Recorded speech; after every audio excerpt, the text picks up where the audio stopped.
আগামী জাতীয় নির্বাচন অনুষ্ঠান নিয়ে মনে হয় এরই ভিতরে টালবাহানা শুরু হয়েছে বা চলছে। কথিত অল্প সংস্কার আর বেশি সংস্কারের অভিনব শর্তের আবর্তে ঘুরপাক খাচ্ছে আগামী জাতীয় নির্বাচনের ভবিষ্যৎ।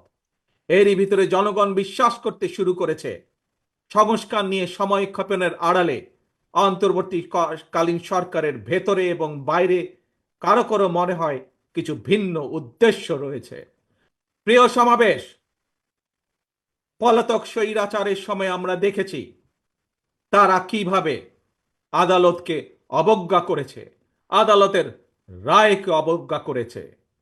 অত্যন্ত দুঃখের সাথে বলতে হয়, পলাতক স্বৈরাচারের পরে যেই সরকারের কাছে দেশের মানুষ আশা করেছিল যে আইনের প্রতি সম্মান থাকবে, আমরা দেখেছি আদালতের রায়ের প্রতি সম্মান না দেখিয়ে যারা ইশরাক হোসেনকে ঢাকা দক্ষিণের মেয়রের দায়িত্ব গ্রহণে বাধা সৃষ্টি করেছে, সেই স্বৈরাচারের সেই একই যে ঘটনা সেটির পুনরাবৃত্তি আমরা দেখতে পাচ্ছি।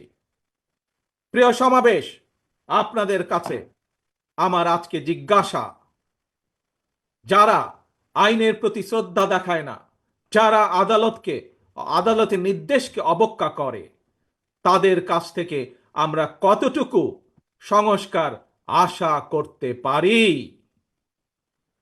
প্রিয় সমাবেশ, আমি প্রায় একটি কথা বলি, পুঁথিগত সংস্কারের চেয়ে ব্যক্তি মানসিকতার সংস্কার অনেক বেশি জরুরি। নর্থ কোরিয়ার সংবিধানে লেখা রয়েছে Democratic People's Republic of North Korea. সুতরাং কি লেখা আছে তার চেয়েও বেশি যেটি জরুরি তা হলো মেনে চলা। ইশরাকের ক্ষমতা গ্রহণ বা ইশরাকের শপথ গ্রহণে বাধা সৃষ্টি করে আজ আমরা আবারও স্বৈরাচারী মানসিকতার বহিঃপ্রকাশ দেখতে পাচ্ছি।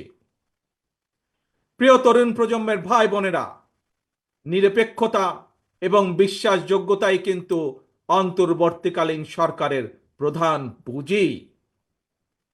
তাই তাদের প্রতি আমাদের আহ্বান থাকবে, তাদের প্রতি আমাদের পরামর্শ থাকবে, জনগণের বিশ্বাস ভালোবাসা নষ্ট হয় অন্তর্বর্তীকালীন সরকারের এমন কোনো পদক্ষেপ নেওয়া ঠিক হবে না।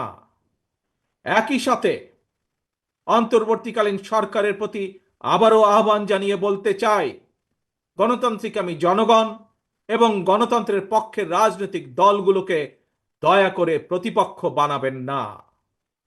যদি আপনাদের কেউ রাষ্ট্র পরিচালনায় থাকতে চায় তাহলে সরকার থেকে পদত্যাগ করে জনগণের কাতারে আসুন, নির্বাচন করুন। যদি ভবিষ্যতে নির্বাচনে জনগণের রায় পান তাহলে আবার সরকারের দায়িত্ব গ্রহণ করুন।